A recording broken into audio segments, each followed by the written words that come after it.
I think we can go ahead and get started. Good morning, everyone. My name is Richard Hatzfeld, and I am your MC/cruise director for the day. And I am very, very excited to be here. I am the head of global public health at a global marketing firm called Finn Partners. And I have the distinct honor of working with Us Against Alzheimer's, and many of you probably recognize me because I've been involved in moderating a number of the roundtables that have led up to this. I've also been involved in organizing the Houston event, the video that you just saw, and I think a number of you were there. A number of you are continuing to be part of this massive momentum. The thing about what we're trying to do today is really kind of find a through line that connects all of the work that you're doing, all of the disparate elements that you're participating in, and finds a way where we can actually create a common narrative. That's part of my job as a communicator. But I'm also here because I can moderate the conversations, and I'm going to be posing some fairly challenging questions if I start to see you guys get disengaged. And so that's part warning, part encouragement. The day is going to be very exciting. I think we have a tremendous lineup of speakers. I want to first acknowledge our partners for this, and also the tremendous work that the Hotchkiss Brain Institute has put in, and a number of other organizers in helping to bring you guys to the table, so to speak. So give that a second. The other thing that I just want to say is, you saw from the video in Houston, there are a huge number of sparks taking place right now in the brain health community. Our job, and I hope we can do this today, is to find some combustion, to find a way to ignite all those sparks and think about ways that we can then start to connect them to bigger elements. And part of the job that I want you to start to think about, not just about the through line, but also about the different connections to sectors, the different connections to other parts of the economy, and how we start to tell the story of brain health, brain disorders, and the brain economy in a different way that helps to break through. That's one of the biggest challenges I put to you is, and I put it to, I think, you in the second roundtable conversations that we had last week. If you had 15 seconds with a G7 minister, if you had 15 seconds with a leader who can actually help elevate brain health to where it needs to be as a place of importance, what would you say? That fundamental question is something that I hope that you can leave here today with at least a hopeful answer.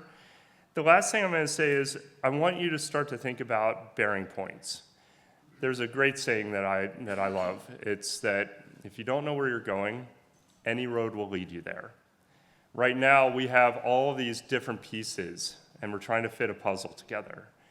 The job that we have right now is to think about where we want to be in 6 months, and how we're going to get there, and what it's going to take for us to get there.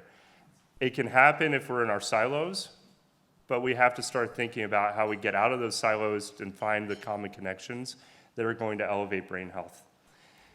With that, I'm also, and it's my honor as an American, and this is especially an honor, to give the land acknowledgement. And I hope you'll forgive me if I mispronounce some names, but this is also, when I say it's an honor, it's something we don't do in the US. I'm very, very happy to be here instead of where I live in Washington, D.C. right now, for a lot of reasons, and not least of which is there's this bizarre military parade taking place exactly as we speak. So let me start with our land acknowledgement.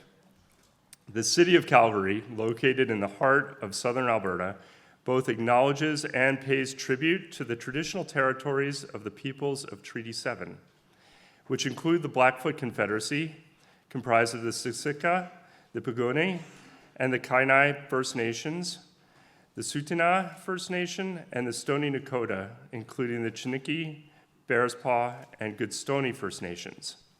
The city of Calgary is also home to the Métis Nation of Alberta, Districts 5 and 6. Thank you. It's my distinct pleasure to introduce our first speaker, and I've already run us over time, so please forgive me. I'd like to introduce Dr. Jennie Z, who is the Executive Director of the Canadian Brain Research Strategy, where they lead Canada's first national research strategy for brain and mental health. Jennie holds a PhD in neuroscience, not unlike probably half this room. And she holds it from the University of Alberta and also has spent 14 years at MIT, working primarily under Nobel laureate Susumu Tonegawa and McCauley Institute director Liwei Tsai. Dr. Young's research and all of the experience that she's gained from that time at MIT now translates to her executive directorship, where she focuses on learning memory, Alzheimer's disease, and is widely published and reflects, this work widely reflects a career that bridges research, strategy, and policy with a focus on building strong coordinated ecosystems to accelerate impact.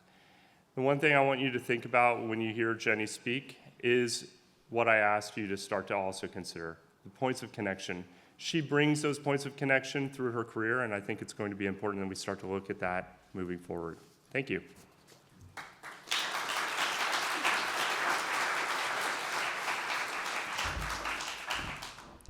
Thank you, Richard. Can everybody hear me? Yes. All right.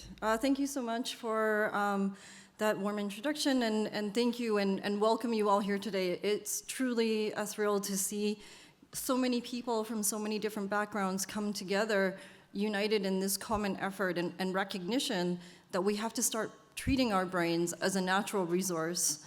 And in the way that in Alberta, we have invested in our oil and so forth, we have to see our brains in a similar way.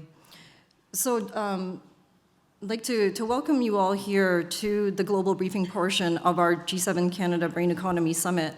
The Canadian Brain Research Strategy is a pan-Canadian initiative. It brings together 40 research institutes across the country, but also around 40 other partners, nonprofits, private foundations, charities, and so forth, all united in a larger banner of needing to improve brain health. And so it isn't a focus on a specific disease, but understanding the linkages between them. And here on the slide, you can see the incredible brain health and research ecosystem that we have in Canada, spanning discovery, clinical research, public policy, and innovation. And it's this shared goal of advancing brain science for health, but also social and economic progress.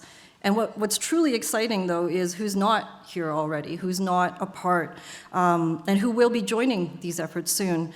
Because as part of the G7 Canada Brain Economy Summit, over the past few months, through roundtables, convenings, and conversations, we've engaged hundreds of people, mainly from outside the traditional brain health and brain skills areas and research areas. And we're really thrilled to welcome them. And it reflects this growing recognition that brain health and brain skills matter, across policy, tech, education, business, lived experience. And these efforts were already happening, and our role, the aim of this summit, is to bring them together. And so this global briefing is a milestone. As the threads come together, a shared language is emerging, and I want to point out and highlight one concept that's helping to connect these sectors is brain capital. And it was in fact coined by a member of parliament, the Honorable Michael Wilson. And he recognized that we really needed to consider not just brain health, but brain skills. And he predicted that in the future, 85% of new jobs would demand cerebral skills. And what's incredible was that he did this through the lens of mental health and mental illness. And it was business leaders that he had convened in this roundtable. And so he was really ahead of his time, especially as finance minister, to realize that we needed to think about brain capital as an economic issue. So this is why we've been bringing this to the G7 level. We don't need to prove that brain health matters. I think with 1 in 5 Canadians having a brain condition, it's fairly apparent, and it's a leading cause of disability worldwide. But what we need to show is that it's beyond just a health issue. And what's missing is the coordination across sectors and countries. And this is why so many different sectors have come together. And you can see the organizations that have been organizing and supporting this event. They come from academia, provincially funded entities like OBI, academia like University of Calgary and HBI in Lethbridge, foundations and nonprofits in aging. That's with CABI and Alzheimer's and with the Alzheimer Society of Montreal, and also with the Davos Alzheimer's Collaborative, and also brain development with kids' brain health. And there's pharma represented and gaming entertainment industry too. And it really shows why we need G7 level coordination as the next step. So this is a snapshot from our roundtables, and you can see that the brain economy isn't theoretical. It's already emerging. And in all of these examples, there are many examples that have come up from the roundtables that you may not have expected play an important role in brain health and skills. So there were, employers that are reducing jobs redesigning jobs to reduce cognitive load. Youth are creating peer-led mental health tools. Insurers are integrating brain health into performance and risk models. The built environment is researching research that links physical spaces to reduce stress and focus. And of course, the industry is also piloting brain performance tools in safety critical roles. So these are all different areas where we may have not realized that we have all been building this brain economy before, but that we are all now coming together and to weave our threads together so that we have a common narrative. And I just want to point out that this event is really just one stop in this larger growing global momentum. So in January at the Brain House, where brain health was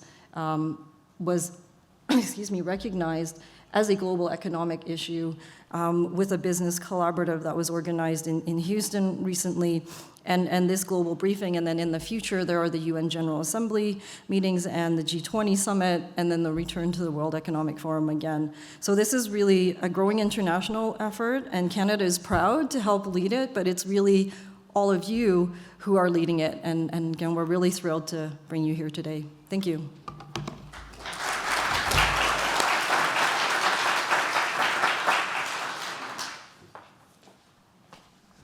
Our next speaker knows a little something about what it means to be a catalyst. Dr. Edward McCauley is the 9th president and vice chancellor of the University of Calgary. Appointed in 2019, he's now in his second term, which finishes up in 2028.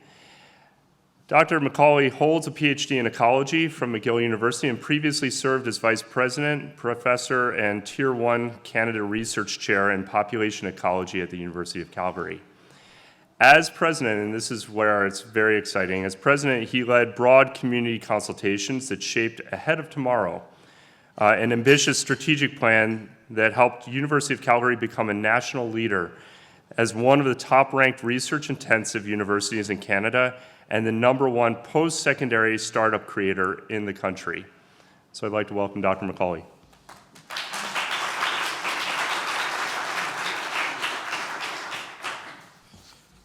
Good morning, everyone. Bonjour à toutes et à tous. Je vous souhaite la bienvenue à Calgary. To those visiting Calgary, I wish you a warm welcome. And to all of you, welcome to the G7 Brain Economy Summit. The University of Calgary is very grateful to our partners in Canada and the United States for organizing this event. And before I begin, though, I'd like to acknowledge some dignitaries that are here today. Matt Jones, our Alberta's Minister of Hospital and Surgical Health Services, just been on the job for a couple of weeks, so welcome, Matt. Senator Catherine Hay, and Kirsty Duncan, the former Federal Minister of Science and Sport, I think will be coming in via video. I've had the pleasure of working with Kirsty on a couple of national files, including helping to support national computing infrastructure in Canada, which I know many neuroscientists have been able to tap into.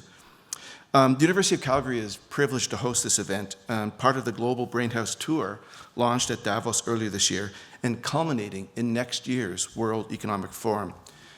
Brain health was recognized as a global priority in Davos, and the G7 has a once-in-a-generation opportunity to shape the world's response. Because, as everybody in this room knows, brain health is more than a health issue. And although brain-related disorders cost the world economy about $8.5 trillion annually in lost productivity, brain capital, the important combination of brain health and brain skills, is foundational to the future economy, driving economic growth, innovation, and workplace resilience. And Canada has already building a brain-powered economy through major investments in AI and biomanufacturing, as well as quantum, a field in which Calgary is emerging as one of Canada's major hubs, in large part due to the pioneering work that University of Calgary has been doing in quantum science. But we're also known for our neuroscience, and I want to give a big shout out to David Park and the Hotchkiss Brain Institute, who actually lead the University of Calgary's brain and mental health research strategy that draws together scholars from all fields across campus to deal with very, very important issues in brain and mental health. And I really, really want to thank David Park for his leadership for the University of Calgary and for Canada as well. So thank you, David. We're very fortunate, and our community is just so special. We actually have the largest philanthropic investment fund of any university in Canada. And one of its priority areas is the UCED Neuro Fund, which helps new neuroscience-related companies help get through that valley of death and help then broadcast their knowledge for the benefit of society writ large. One offers new treatments for aneurysms. Another provides focused ultrasounds to treat neurological and psychiatric disorders. And we're creating brain-computer interfaces to allow children with severe disabilities to actually control devices using their minds. University of Calgary's Hotchkiss Brain Institute is very famous for developing the Calgary Stroke Program to treat strokes. A new clot removal procedure used around the world has led to a 50% reduction in mortality in people who have suffered ischemic stroke. More research using mechanical thrombectomies is expected to significantly reduce disability in patients with medium vessel occlusions. So stay tuned on this one. This will be really, really exciting. And the Stroke Fellowship Program, of course, has for over 25 years graduated fellows, more than 100 fellows from around the world. So we are very, very excited and privileged indeed to be the Canadian hosts of this Brain Summit. I hope it is insightful as the economy suggests it will be. Welcome again to all of you and enjoy today. Thank you.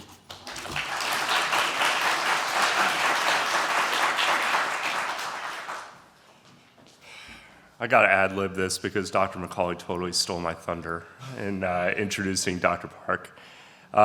Dr. Park is the director of the Hotchkiss Brain Institute, as you all just heard, at the Cummings School of Medicine and Brain and Mental Health Research Strategy Lead at the University of Calgary. He's an internationally recognized expert in molecular biology, focusing on understanding the cellular mechanisms involved in Parkinson's disease and stroke-related neurodegeneration.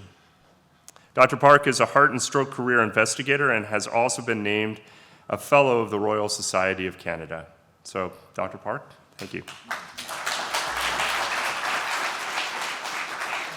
Thank you so much. Thank you, Jenny, and thank you, Ed, for those kind words. Leadership matters, I always say, and it's been a pleasure serving under the leadership of Ed McCauley at U Calgary.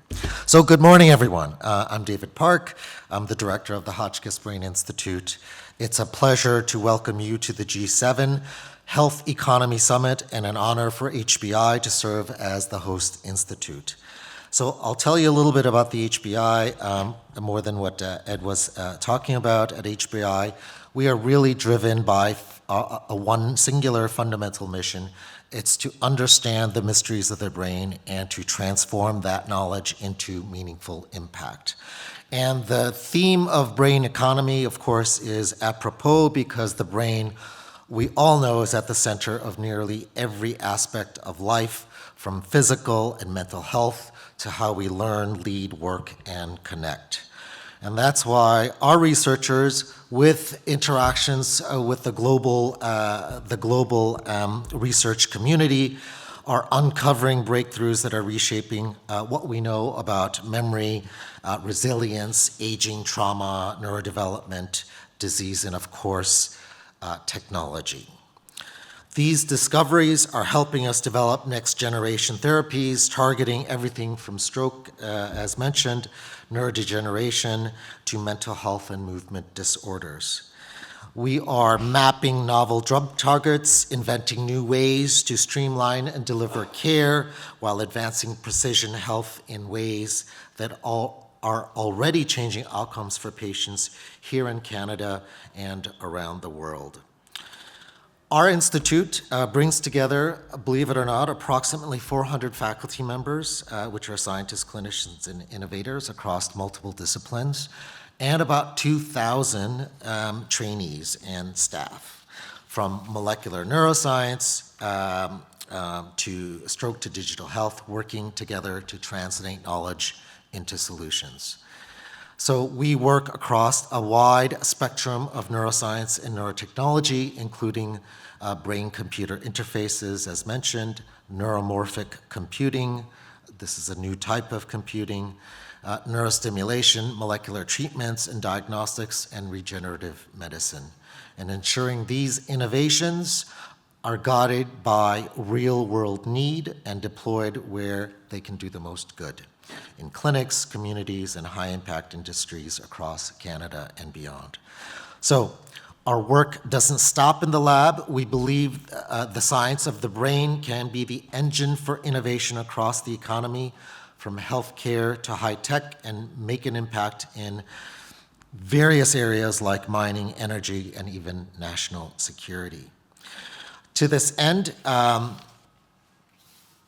we are building a neuro-innovation pipeline that connects discovery to deployment to impact through the support of visionary donors like T. Boone Pickens and programs like the UC Neurofund. We are backing startups, supporting neuroventures, and helping ideas move forward. Some of them are mentioned by Ed previously. At the same time, we're harnessing the power of AI and big data to improve healthcare and boost economic foresight. This includes predictive models for brain health, building secure data sharing platforms, AI-powered tools to detect cognitive fatigue, guide mental health care, and optimize decision-making in high-risk industries, from frontline emergency response to even things like remote mining operations.